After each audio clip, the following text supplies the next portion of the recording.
لیکن ہم نے جب ان کی محفل میں گئے, ان کو دیکھا تو بات کرتے تھے بہت آرام آرام سے, بڑی شائستگی کے ساتھ. ایسا لگتا تھا ان کے پاس ٹائم بہت ہے. سمجھ میں آ رہی ہے بات؟ ایسا لگتا تھا ان کے پاس ٹائم, بولو, بہت. جب وہ نیند کرتے تھے تو ان کی نیند کو دیکھ کے کوئی یہ کہہ سکتا تھا کہ ان کے پاس سونے کا ٹائم بہت ہے. اتنی گہری نیند, سکون سے, اطمینان سے, تمیز سے نیند پراپر لینی ہے. جب وہ محفل میں بیٹھتے تھے, گپ شپ لگاتے تھے طلباء کے ساتھ, ہنسی مذاق کی باتیں بھی ہوتی تھیں, تو ان کی محفل کو دیکھ کے لگتا تھا ان کے پاس ٹائم, بولتے کیوں نہیں, بہت ہے. ہم تو اسپیڈ میں کھا لیتے تھے, جن کے پاس ٹائم ویسے ہی بہت تھا, لیکن جس کے پاس نہیں تھا وہ کھانا بڑی تسلی سے کھاتے تھے. ہم نے حضرت کے ساتھ کھانا بھی کھایا, اتنے آرام آرام سے لقمہ چبا رہے ہیں, خرامہ خرامہ, ٹھیک ہے نا. چلنا ان کا ایسے آرام آرام سے, آتے تھے بیٹھتے تھے. کوئی تحقیق کرنی ہوتی, جب مجلس تحقیق ہوتی ہے نا مسائل کی, بھائی ڈیبیٹ کرنی ہے, کوئی ایک نیا مسئلہ آ گیا ہے, کوئی جدید مسئلہ آ گیا, اب علماء کی اس میں کیا ہوگی, آپس میں بحث ہوگی. تو اس مجلس میں ہم ان کو دیکھتے تھے بڑے آرام سے آ کے بیٹھ گئے. کوئی افراتفری, جلدی لگ رہا, جلدی, کچھ بھی نہیں, آرام سے.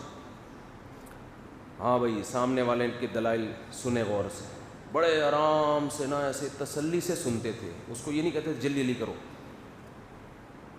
بہت آرام سے شائستگی کے ساتھ پوری بات اس کی سنتے, اس پہ غور کرتے, اچھا ایسے. پھر فرماتے اس میں جو اپنی رائے دینی ہوتی وہ دیتے, پھر دوسرے کی بات سنتے, پھر کوئی فیصلہ کیے بغیر اڑ جاتے. چلو اس پہ دوبارہ غور کریں گے. ایک دن ایک مسئلہ آیا ہوا تھا. کیا ہو گیا بھائی جان, بیٹھ جاؤ آرام سے. ایک دن ایک مسئلہ آیا ہوا تھا, وہ ذرا تحقیق طلب تھا. حضرت اس پہ غور کر رہے تھے, علماء کو بھی لگا دیا بھائی اس پہ غور کریں. تو جو مستفتی تھا نا, جس نے سوال پوچھا تھا, مستفتی کہتے ہیں فتویٰ لینے والا, تو وہ پیچھے پڑ گیا, حضرت مجھے جواب جلدی چاہیے. مجھے کیا چاہیے, مجھے بہت جلدی. تو ہم لوگ بھی بیٹھے ہوئے تھے.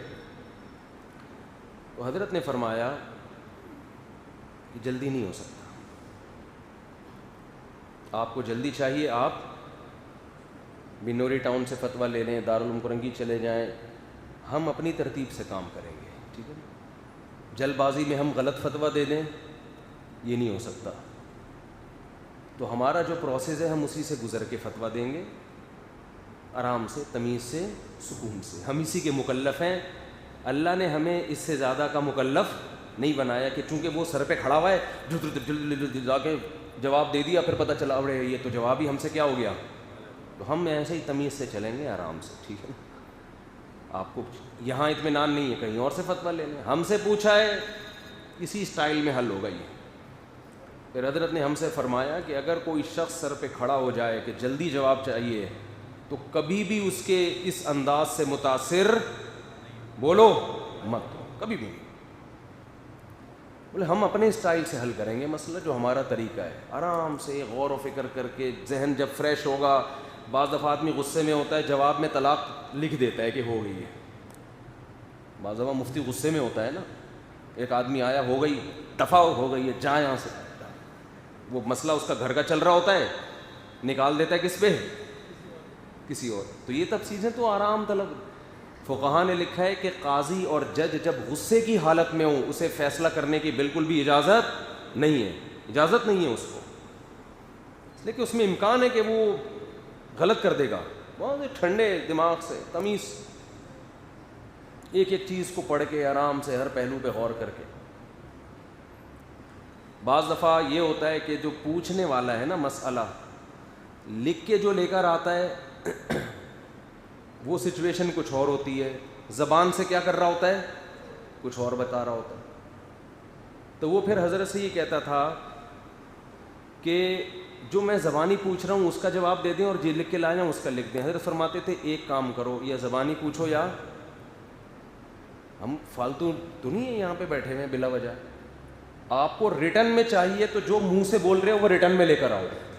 ایک جواب ملے گا زبانی, یا جب ریٹرن میں جواب مل کے آپ کی زبان والی ضرورت بھی پوری ہو رہی ہے تو زبانی کر کے ہمارا ٹائم کیوں ضائع کر رہے ہو؟ ہوتا پتہ ہے کیا ہے, مستفتی اکثر یہ کر رہے ہوتے ہیں, دیکھوں زبان سے جو پوچھ رہا ہوں وہ جواب میری مرضی کے مطابق ہے تو ریٹرن میں لکھواؤں گا, نہیں ہے تو یہاں سے نکلو کہیں اور سے فتویٰ لو. یہ شرارت کر رہے ہوتے ہیں بعض لوگ, سمجھتے نہیں ہو نا بات کو. میرے ساتھ بھی ایسا ہوتا ہے, لوگ آ کے ایک مسئلہ پوچھتے ہیں, میں جواب دیتا ہوں تو ریٹرن میں نکال کے حضرت یہ لکھ دیں. ابے تو نے لکھوانا ہی تھا تو یہ لکھا ہوا ہی پکڑا دیتا نا. وہ شرارت یہ ہوتی ہے کہ میری مرضی کا جواب ملا تو اب اس کو اپنے مبارک ہاتھوں سے لکھ کے بھی دے دیں, ٹھپا لگا دیں اس کو. تو ہم نے ٹھپے اس لیے تو نہیں رکھے ہوئے میرے بھائی, اسٹیمپ اس لیے تو نہیں بنوائی ہے کہ آپ کی مرضی کے ٹھپے لگتے رہیں اس میں. ٹھپا لگوانا ہے تو ہم پہ اعتماد کر کے اگر ہمیں مسئلہ دے رہے ہو تو آپ کی مرضی کا بھی لگ سکتا ہے, آپ کے خلاف بھی لگ سکتا ہے. تو میں تو چاہتا ہوں ایسا ٹھپا ایک آدمی کے ماتھے پہ لگا دوں کہ اس کو فتویٰ ہی نہ دو. ایک ٹھپا ایسا بھی ہونا چاہیے. تو ہم نے ان کو دیکھا, یہ بہت اہم زندگی گزارنے کے اصول ہیں جو میں آپ کے سامنے پیش کر رہا ہوں, کہ جب کسی مسئلے پر بحث کرتے تو بہت آرام سے. ایک دفعہ ان کا کسی مسئلے میں اختلاف ہو گیا, یہ بھی بہت اہم اصول ہے. اختلاف ہوا جن سے وہ بھی اہل حق عالم, بڑے عالم. وہ جو اختلاف ہوا تو انہوں نے دلائل لکھے, حضرت نے ان کے دلائل کا جواب, اور بڑا جاندار, وہ آج ان کی کتابوں میں بھی وہ پورا رسالہ ان کا موجود ہے. آپ دونوں دلائل دیکھیں گے تو آپ کو لگے گا کہ مفتی رشید احمد صاحب کے دلائل بہت مضبوط ہیں اس میں. پھر ان کی طرف سے جواب آیا تو پھر حضرت نے جواب لکھ دیا. اب مسئلہ ہو گیا بالکل حل. حضرت نے وہ ٹاپک ختم کر دیا, جو آتا حضرت کہتے یہ میرا رسالہ ہے, اس میں دلائل دیکھ لیں. اب اگر کوئی بات اس میں کوئی پوائنٹ کی بات ایسی نظر آتی ہے جس سے اختلاف ہے تو اس کو تو اٹھائیں, باقی اس ٹاپک کو مت چھیڑیں, میں فارغ ہو چکا ہوں اس کام سے. لیکن لوگوں نے تنگ کرنا شروع کیا, حضرت میری دلیل کا جواب, حضرت میری دلیل کا جواب. تو حضرت نے ہمیں کہا کہ ہم نے ہر پہلو سے غور کر کے ریٹن میں ایک جواب لکھ دیا ہے, اب اس ٹاپک کو ہم کیا کریں گے, بولو بند. کیونکہ بوتل میں اب اس کی جگہ اب 1000 کے نوٹ کی چکر میں آپ 500 کے 1000 کے چکر میں 5000 کا نوٹ گنوا دو. اب اگر ہم پوری زندگی اسی مسئلے میں لگے رہیں تو اس سے جو اہم اہم مسائل ہیں وہ ہم سے بولو رہ جائیں گے. ہم اسی کے مکلف ہیں کہ اپنی بات کو مدلل انداز میں ہر پہلو سے غور کر کے پبلک کے سامنے, علماء کے سامنے رکھ دیا. اب زبردستی منوانا ہمارے بس میں نہیں ہے, یہ پولیس کا کام. یہ تو میں کہہ رہا ہوں پولیس کا, وہ نہیں کہتے تھے یہ باتیں. زبردستی کس کا کام ہے, پولیس کا کام ہے. بھائی ہم نے اپنے دلائل رکھ دیے, سمجھا دیا, اب کیا کریں. اب یہ تھوڑی کہ اسی پہ لگے رہیں گے. تو لوگوں نے کہا کہ بدنامی ہو رہی ہے حضرت اس سے, لوگ کہیں گے ان کے پاس دلیل نہیں ہے. فرمایا کہ ہونے دو اس بدنامی کے ڈر سے, تو پھر لامتناہی سلسلہ شروع ہوگا نا. وہ پھر جواب, پھر ہم جواب, پھر وہ جواب, پھر وہ, پھر ایک مکھنچو دوسرا اٹھ کے کوئی آئے گا وہ کہے گا میری دلیل کا جواب, پھر وہ تیسرا اٹھ کے آئے گا. تو ہر پہلو سے, اور واقعی جب علماء نے اس کو پڑھا تو ہر لحاظ سے جامع تھا. کیا وقت بچانے کے لیے کہ فالتو چیزوں میں ٹائم ویسٹ. اگر آپ چاہتے ہو نا کہ پوری دنیا متحد ہو جائے, حق پر آ جائے, یہ آپ نہیں کر سکتے. آپ کا کام ہے اپنے موقف کو دلائل کے ساتھ بیان کر دینا بس. باقی ہدایت اللہ کے ہاتھ میں ہے, جو سیدھے راستے پہ آنا چاہے گا آ جائے گا. ایک ہی ٹاپک کو لے کے چلتے رہیں گے, 4 شادیاں ہر وقت 4 شادیاں, لوگ نہیں مانیں گے بھائی, بھاگ جائیں گے لوگ.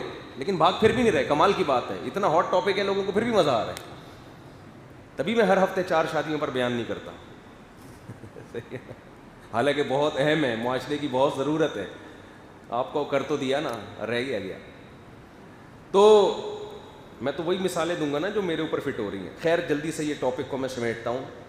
تو ہم نے ان کو دیکھا کہ جب کسی مسئلے کی تحقیق کر رہے ہیں بہت گہرائی میں, بڑے آرام سے, تو ہمیں تو کہیں بھی جلد بازی نظر نہیں ہے. ان کے لائف اسٹائل کو دیکھ کے کوئی یہ کہہ سکتا تھا یار ان کے پاس تو ٹائم بہت ہے, حالانکہ ٹائم بالکل بھی نہیں تھا. سمجھ میں آ رہی ہے بات کہ نہیں آ رہی. فجر کی نماز کے بعد واکنگ کرتے تھے, واکنگ بھی بڑی تمیز سے کر, بہت اسپیڈ کے ساتھ, کیونکہ واکنگ میں تو خرامہ نہیں چلیں گے نا. اب کوئی کہتا ہے یار یہ تو کہتے ہیں میرے پاس ملاقات کا ٹائم نہیں ہے, میرے پاس مزید دوبارہ اس موضوع پر رسالہ لکھنے کا ٹائم نہیں ہے, اور ادھر پارک میں کیا کر رہے ہیں, چکر لگا رہے ہیں اسپیڈ کے ساتھ. اور بہت غصے ہوتے تھے حضرت پارک میں جو واکنگ کے دوران باتیں کر رہے ہوتے تھے. حضرت کہتے تھے یہ اپنا ٹائم ویسٹ کر رہے ہیں, ٹائم یہ لوگ ضائع کر رہے ہیں, نکلے ہیں واکنگ کے لیے اور کر رہے ہیں ٹاکنگ. کیونکہ جب آدمی ٹاکنگ کرتے ہوئے واکنگ کرتا ہے تو نہ ٹاکنگ کا رہتا ہے نہ واکنگ کا. وہ جو مقصد ہے آپ کے انرجی یوٹیلائز ہو وہ تو ساری زبان میں ہو گئی نا. آپ صبح جب واکنگ کرتے ہیں تو پورا فوکس کرنا ہے آکسیجن لینے کو, پھیپھڑوں سے آکسیجن سانس نکالنے کو, اور اسپیڈ کے ساتھ, اور اس ہوا سے لطف اندوز ہونا ہے, پھیپھڑوں میں بھرنی ہے وہ ہوا. اگر باتیں کرو گے تو ٹینشن میں آؤ گے. اور جو کام کرنے کے لیے نکلے ہو, وہ اب ایک آدمی جاگنگ کر رہا ہو باتیں کر رہا ہو, کر سکتا ہے وہ؟ نہیں ہو سکتا نا. تو جیسے جاگنگ میں آپ نے فوکس کرنا ہے بھاگنے کو, تو ایسے واکنگ میں بھی. میں صبح پارک میں کبھی کبھار جاتا ہوں نا, دیکھتا ہوں وہاں بھی یہی لوگ باتیں کر رہے ہوتے ہیں, پھر پتہ نہیں کیا مسئلہ ہے بھائی, وہ ٹائم ویسٹ کر رہے ہیں.